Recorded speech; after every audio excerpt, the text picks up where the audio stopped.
Hai semuanya, Assalamualaikum warahmatullahi wabarakatuh. Apa kabar teman-teman hari ini? Semoga semuanya sehat ya. Masih semangat ya di awal bulan Oktober ini.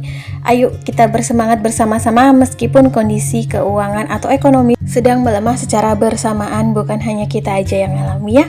Nah, kegiatan aku hari ini siang menuju sore hari seperti biasa, menyiapkan segala perlengkapan untuk makan malam. Biasanya di siang hari ini juga aku ngerjain tugas-tugas rumah tangga yang ada ya. Biasanya kalau ada cucian ya aku kerjain, misalnya melipat pakaian, terus juga masak dan lain-lain. Oke, sembari aku aktivitas di sore hari, aku mau sharing-sharing tentang hidup minimalis, terutama tentang keuangan rumah tangga. Aku akan bahas tema kali ini adalah 5 hal yang perlu kita hindari supaya keuangan kita tidak makin bermasalah saat ekonomi sedang sulit seperti sekarang ini. Jadi ada beberapa hal yang patut kita hindari ya di kondisi ekonomi yang makin terasa sulit secara keseluruhan.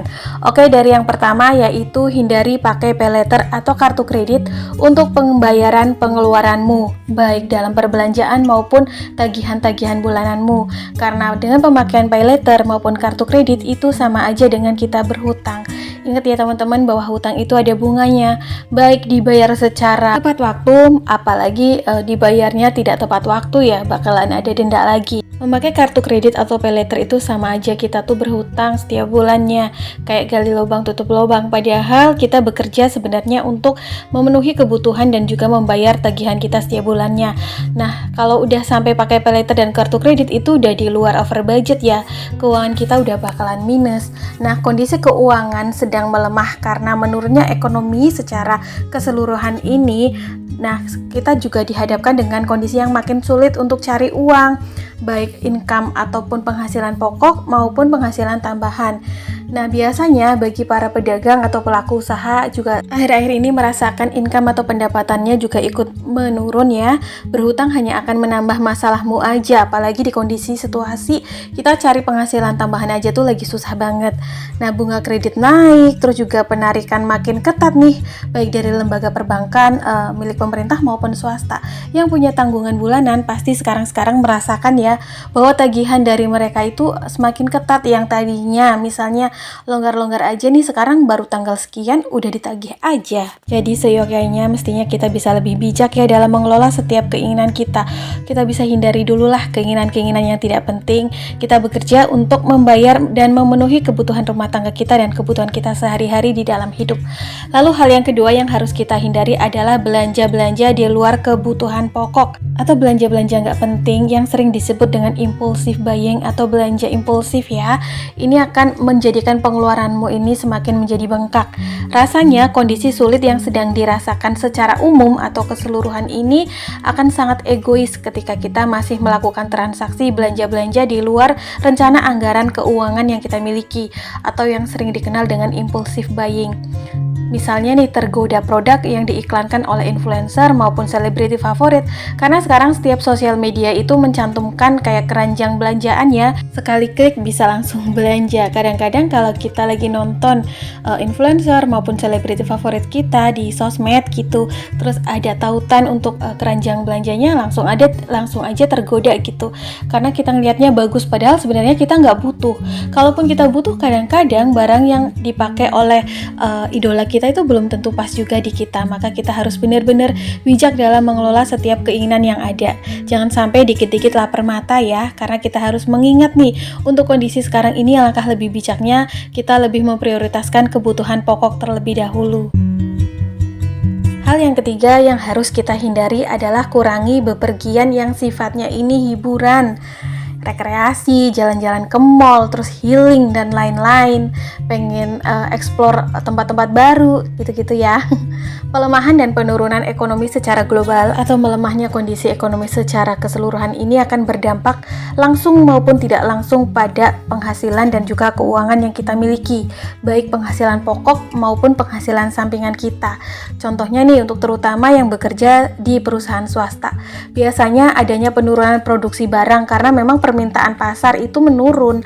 Terus juga langkanya jam kerja lemburan, terus juga sepinya atau menurunnya daya beli pada masyarakat secara keseluruhan ini juga berpengaruh ya pada penjualannya. Atau yang kerjanya sebagai wirausaha atau pedagang tentu saat ini sedang mengalami penurunan pendapatan ya teman-teman.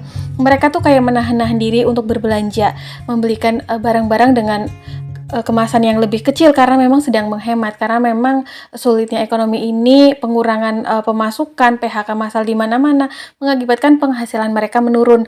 Buru-buru ada bonus atau lemburan ya, kadang-kadang gaji pokok aja tuh udah kalau full masuknya udah alhamdulillah, kadang-kadang banyak penurunan juga karena produksi barang yang diproduksi itu di PT maupun pabriknya juga menurun.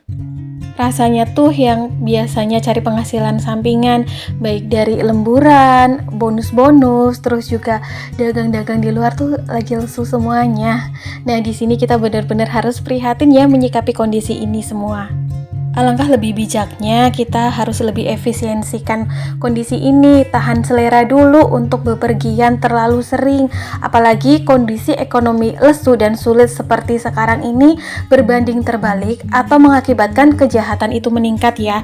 Ya, sulitnya ekonomi mengakibatkan kejahatan di mana-mana itu lebih sering terjadi, kayak perampokan, pembegalan, ya nauzubillah ya, mudah-mudahan kita terhindar dari hal-hal buruk seperti itu. Makanya dengan mengurangi bepergian ini, terutama bepergian di waktu malam hari juga sebenarnya melindungi diri kita dari hal-hal yang tidak baik. Hal yang keempat yang perlu kita hindari supaya keuangan kita tidak makin sulit dalam kondisi ekonomi yang makin melemah secara keseluruhan ini adalah hindari memakai barang konsumsi secara berlebihan.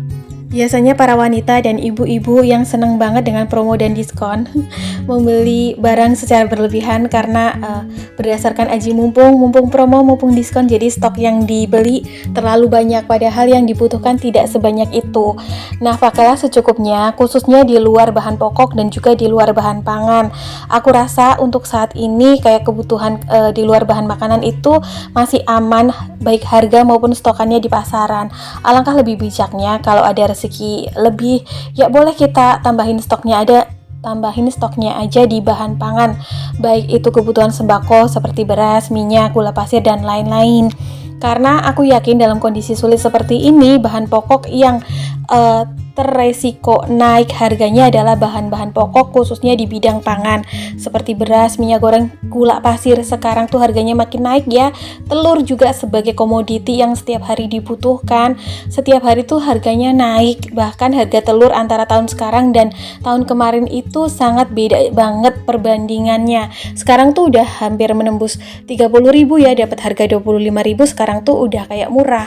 Padahal tahun kemarin tuh masih dapat harga di sekitar 16 sampai paling mahal di 24.000. Jadi sangat terlihat jelas ya bagaimana inflasi yang ada di negara ini, terutama untuk bahan-bahan pokok. Beras yang tahun kemarin masih bisa dapat harga 10.000 per kilo, sekarang udah hampir naik 50% ya. Sekarang tuh 15.000, 14.000 per kilonya. Terus juga belinya kadang-kadang juga nggak boleh ngecer gitu ya di beberapa tempat perbelanjaan. Tapi masih ada juga sih yang boleh ngecer. Cuma tetap aja menjadikan kondisi ekonomi kita terutama penghasilan kecil makin sempit untuk mengelola keuangan yang dimilikinya.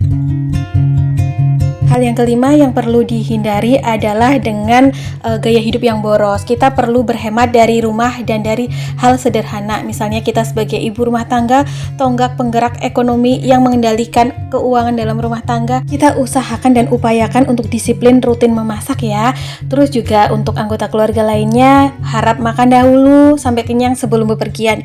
Ini akan menghemat anggaran untuk dana ataupun uang jaga-jaga saat bepergian ya.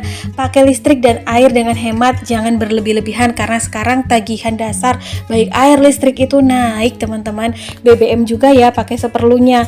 Kalau misalnya nggak penting-penting amat nih kita bepergian, nggak usah bepergian dulu. Pokoknya karena kondisi ekonomi sekarang itu yang kita rasakan, tidak hanya kita yang merasakan, semuanya berdampak, semuanya merasakan. Ekonomi sedang lesu, kondisi ekonomi dan keuangan sedang sulit, apalagi mencari penghasilan tambahan. Kita wajib mawas diri untuk berhemat dari hal-hal yang paling sederhana bisa kita lakukan dari dalam rumah supaya keuangan kita tetap bertahan dan juga tetap aman dikala kondisi ekonomi sulit seperti sekarang ini. Nah teman-teman, itu dia ya 5 hal yang wajib kita hindari supaya keuangan kita tetap aman dan tidak bermasalah saat ekonomi sedang sulit secara menyeluruh atau secara keseluruhan seperti sekarang ini.